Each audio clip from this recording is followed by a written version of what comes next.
advised that the views and opinions of the hosts and guests do not reflect those of the station.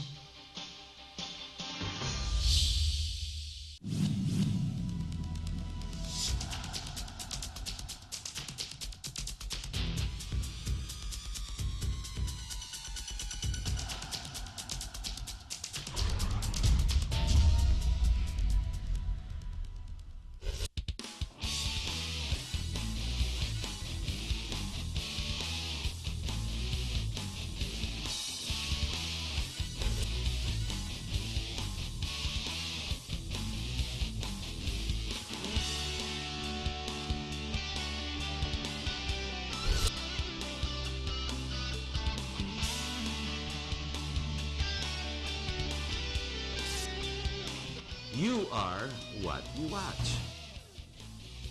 Hello, my name is Harriton Watko. Welcome to our program. In the last 3 to 4 weeks, I have been talking about issues regarding the comelec and the automation, and of course their supplier called Smartmatic. If you remember, about 4 or 5 weeks ago, we started with the regular Business World columnist, si Rene Asurin, who talked about all the different issues. Paalala ko lang sa inyo, no? Ang mga issue niya, of course, is the source code, yung labanan ng Dominion tsaka Smartmatic, and of course the CF cards and what he calls the worm. Ang worm po, ang tawag po dyan is write once, read many. Now, I'll refresh you as we go along. Then about 2 weeks after, I had Lito Aviria of the AES Watch, but he's actually an independent contractor whose superior expertise when it comes to IT and software analysis and whatnot. Now, I thought, alam mo, palapit na po ang election. Incidentally, well, I always like to promote myself. I'm running for Congress in Muntinlupa. So, tiga Muntinlupa po kayo. Ako po si Harriton Watko. Hindi ko naman sinasabi, boto nyo ako. Pero tumatakbo po ako. May plataforma ako. Isang sagip tao. Tulungan na natin. Harapin ko na po ang Laguna, di ba? Yun lang naman na napipinsala sa Muntinlupa, ang Laguna, di ba? Yun po lang ang legislative agenda ko.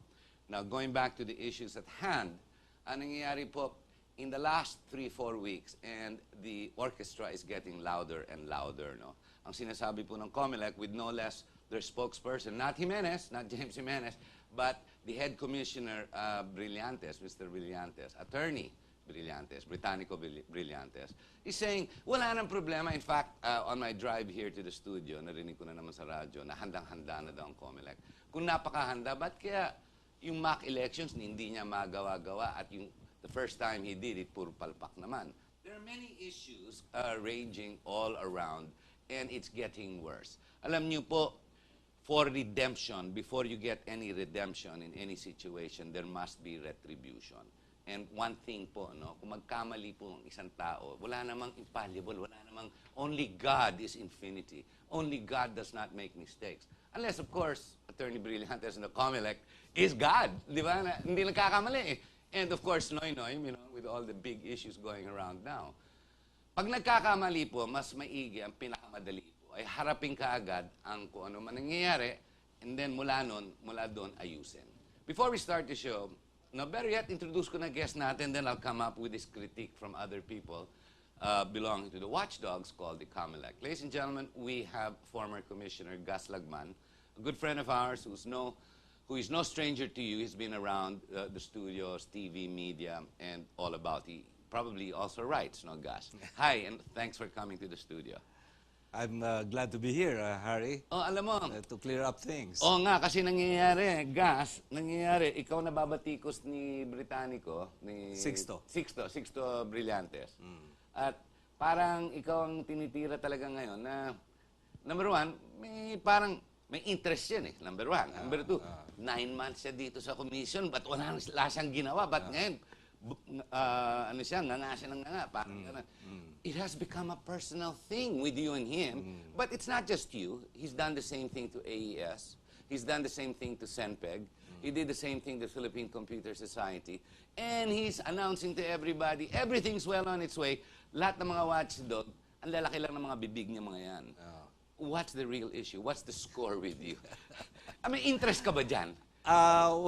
Mabuti ilatag mo muna yun. Okay, yun muna ang linawin natin. No? I don't have any business interests. All I want is for the comelec to implement the right solution. Hindi ka supplier. I am not a supplier of election systems. I have never sold, and I have said that I will never sell anything to the comelec. Okay? Ba't galit ka pa sa comelec?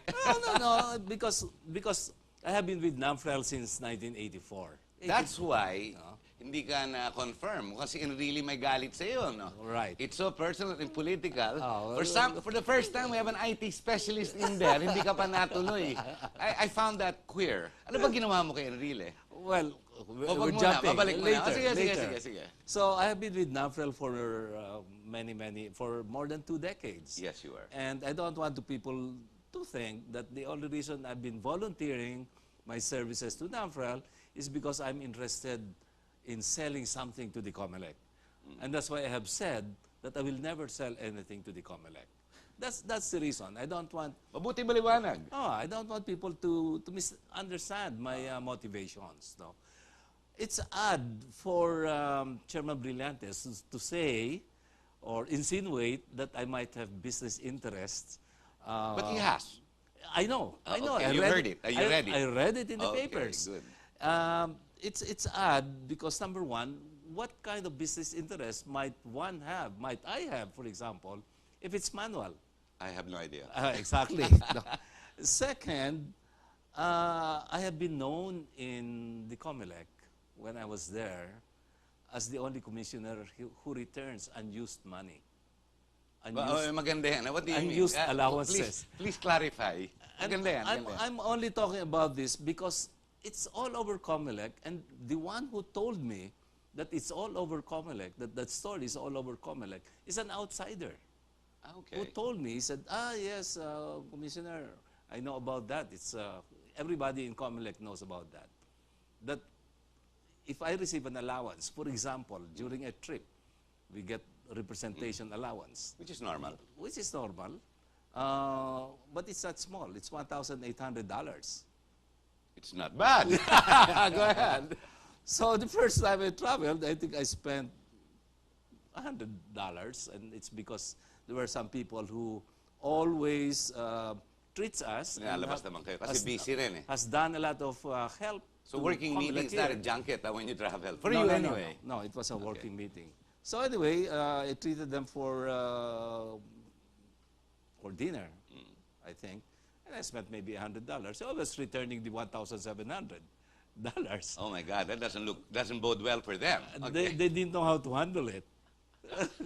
So Bakit dyan nag-umpisa? I had to ask the disbursing officer. She didn't know how to do it. So she said, you better talk to the director for finance. And so he came to my office and we talked for several minutes.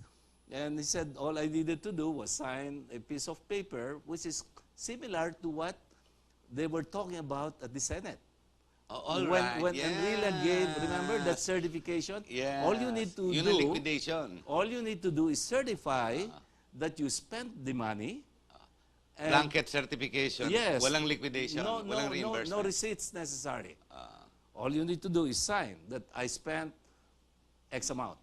And that's it. That's your liquidation. I said, but I didn't spend it. And so, well, after some discussion, I said, do I have an option to return it?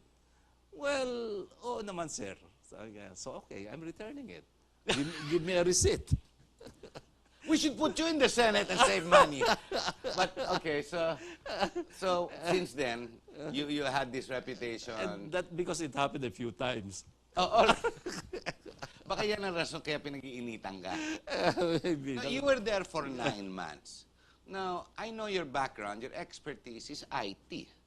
Now, puro abogado yan eh. In your mind, you were put there by the President and you were hailed by public opinion. Buti naman may IT. Kailangan ba ng COMELEC may IT expert o lahat abogado? Kasi parang abogada siya, except si Padaka, no? Ngayon. Si Padaka lang, ano?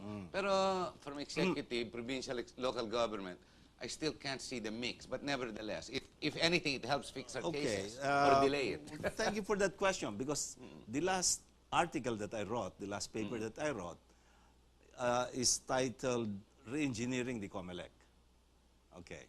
The COMELEC has 2 functions. election administration and the quasi-judicial functions, meaning Mga kaso. adjudication. Adjudication, yes. Okay. Mga reklamo after the election. Right, election protests. No? Mahaba yan eh. Yes.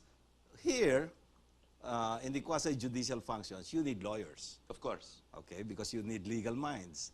Here, you need management and IT skills.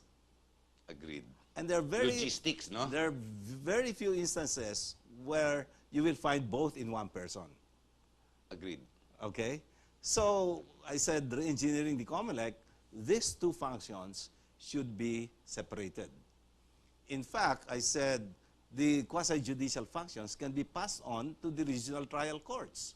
Oh, outsource mo na doon. Why The- not? The only problem is that their dockets are full. So maybe create a special court like the tax courts, maybe an election court. Para sa Okay. HREP. Para And House of then, Representatives. the other function, election administration, give it to managers and IT people. There are countries where they don't have a single lawyer in the commission. What on should the elections. commission be composed of then? They should have management and IT skills. First and foremost, even before the legal. Project management. It's project management. It is project management. Yes, it is Logistical eh. Yes, Yes, yes, it's project logistical. management, which lawyers might not be. Which are not, actually. Well, maybe some of them do. I know. Mostly some. not. Legalists. Yeah, hindi it's eh. different. Ibang-ibang. It's a different ibang culture. It's a yes, different, yes, yeah. yes. Ibang discipline. So here you need project managers, and yet they're the ones running the. Did you the show. present this when you were in the commission? I wrote about it before I even joined the And commission. so when you joined them, they knew already your position Yes. and your advocacy that dapat may IT naman dapat dito. Yes. The problem is, we would discuss IT issues, but it's 6 lawyers who would make the decision. So there is On no comprehension. very important issues, I'd be outvoted 6-1. We would debate for 2 hours. Yes, yes, And then in the end, somebody will say, let's put it to a vote, we've discussed it enough, and the vote would be 6-1. On important issues. Yeah. Huh? When the vote comes to 6-1, is it because there's a lack of comprehension or no? It is just incompetence in the... Walang comprehension eh. So how can they even vote I think properly? they understand what I'm saying. As I'm So explaining what is the now, reason why? you understand what Yes, I'm I saying, do. right? I always explain myself as clearly as I can. But And I IT use is layman's not, terms. Yes, but IT is not all that easy when it comes to automation and the software and how it works. I doubt that lawyers are, especially those who don't even, who are computer illiterate, which I reckon some of those in the commission are because may edad na eh. Could be. But, like I said, I always use layman's terms. And explain it, English, In Tagalog. spite of that, they Now- just boot you down. It's like the Tagalog saying, mahirap gisingin ang nagtutulog-tulugan. Yung nabibingin, I think they nagpapabingin. understand what I'm saying. They understand the issues. They understand my arguments. But they just simply refuse. Why is it they want to stay there when they're supposed to be part of nation building and going forward? Automation election is very new. It's only been around, this is the third actually. We had the ARM, we had Yeah. 2010, Yes. and then we have 2013 coming Yes. up. Bakit sila nagmamarunong? And why are they being so insistent? When to begin with, there is really very little comprehension, which he admitted. He didn't even understand. He didn't even know how to tweet. He didn't even understand all these things, and yet he insists. Why? May pera ba dyan para kitain para sa kanila? Well, the budget in 2010 was 11.3 billion. I realize that, but it's The supposed to be budget for the this year, supplier. the budget this year, 7. I heard is 8.4 At tumaas na 8. billion. Oh, yes. tinaasan nga pala ni Butchabad. Oo, Dinagdagan. 8.4 billion. Kasi So humingi. you're asking me, is there money in it? There's a lot of money available. But you know what? And this is in my second to the last paper or Yes. article that I wrote. All that expense, all of the problems that we have today with automation, that will only cut down the election process by 12 to 24 hours. I read that somewhere. You read that? Oh, yung kay ERAP. You used Arab's case where it was... I he was- also, yes, I also mentioned that. Because he was a popular leader, Yes. it was easy, because but... it was a landslide victory. Yeah, a landslide victory. So it was very quick. Correct, correct. So this Pinoy, whole exercise and all this money... To save 12 to 24 hours in the entire process.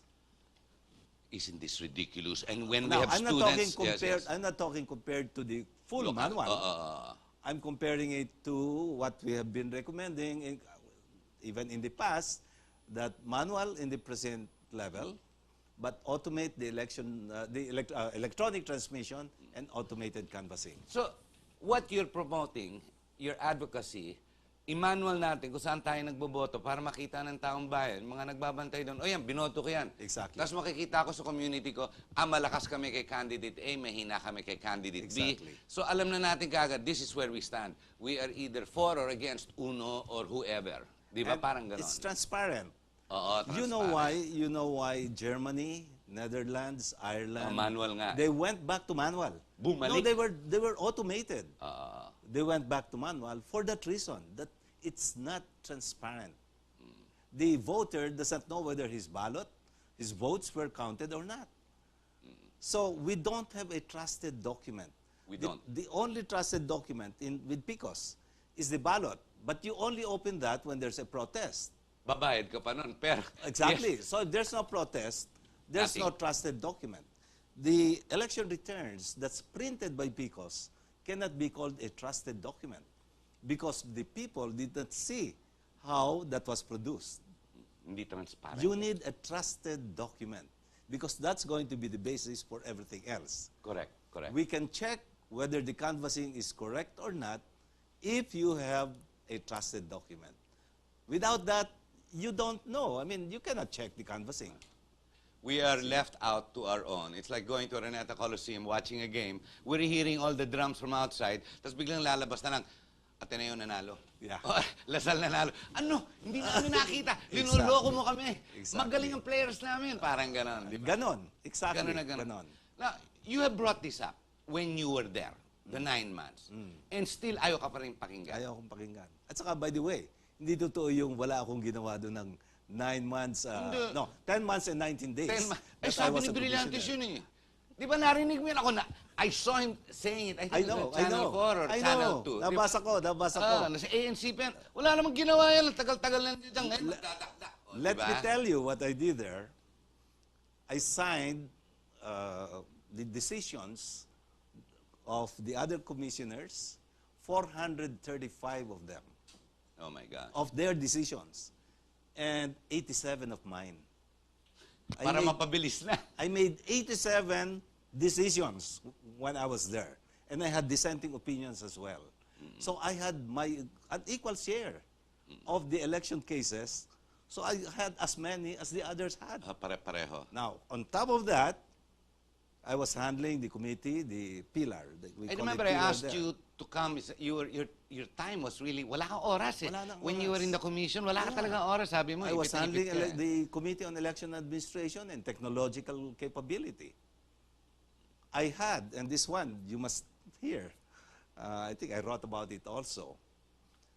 August 2011, I was only a few months with the comelec. I was in a meeting with the IT staff of comelec. And I asked them, I said, kaya ba natin gumawa ng sarili nating canvassing system? Oo naman, sir. Ba? Okay, ah. Now, why was I thinking of that? There are several reasons. Number one, we need to put enhancements Yes. into the canvassing system. And number two, if we were going to train the regional, the field people, it's easier if you know Yeah. How to do it. how to do it because you're the ones who developed it, di ba? And also, we will no longer be dependent on a foreign vendor. Di Yes, ba? correct, Sarili na correct, ng correct, comelec. correct, correct. And anytime that we need, Baka makamura pa. anytime in the future that we need to make changes, tayo na lang. Comelec na lang gagawa. So, hindi na tayo dependent sa foreign vendor. So, I asked them, sabi nila, oo naman, sir, no? So I said, gawin natin. September 26, 2011, they started. December 22, 2011, tapos. Ba, okay yan. 3 months. 3 months, Oh. yeah. I was bilis. even I was surprised because I didn't know how good or how bad they are. I heard magaling din ang IT nyo Okay doon sa sila, loob. but Okay daw. humiram kami ng 2 tao sa DOST. All right. And of course, we bought some laptops. Yes, yes. Okay. So after they finished the development, I asked them, how much did we buy the canvassing system from Smartmatic in 2008? So they checked. 58 million. Okay. How much did you spend in the 3 months that you developed the canvassing system, CCS? Consolidation and canvassing system. Plus hardware. CCS. Plus the hardware, the laptops that the they bought. laptops, So, chinek, compute, 600,000. Alam Now, mo, but that's not the complete story. So I was Okay, sige, I was sige. so proud. Siyempre. Naturally, Siyempre, you know, yeah. meron na I found tayong the solution. Meron na tayong sarili natin, and we only spent 600,000. So I announced it to the election committee, no? And then I announced it to the bank, no? To all the commissioners. Eto ang siste. They don't want to use it. And they're using that very flimsy excuse that the law says that it must have been tried in previous elections. So sabi ko, what technology in the one that we developed Has tried in has a previous... has not been tried? We're going to use laptops, servers, PCs.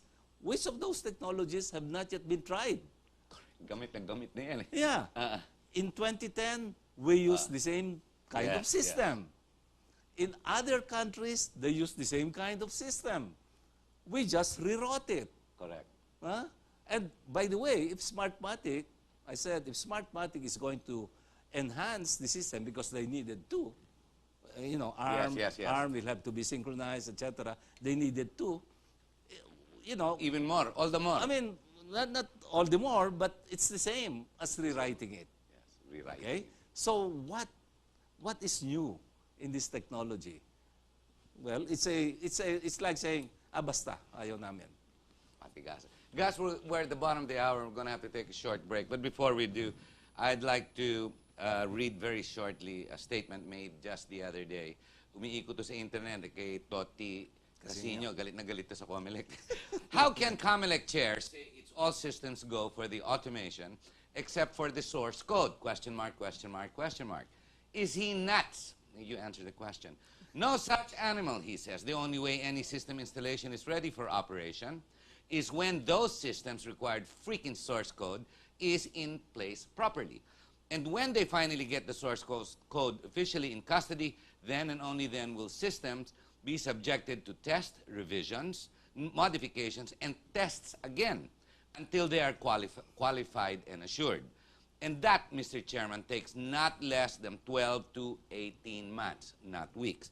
With 12,000 elective positions contested by roughly 80,000 candidates for 12 national positions, plus 1 odd national vote for the party list, 250 congressmen, 1,600 each of the mayors, vice mayors, and sets of councilors, 79 of the provincial governors, vice governors, plus the provincial boards.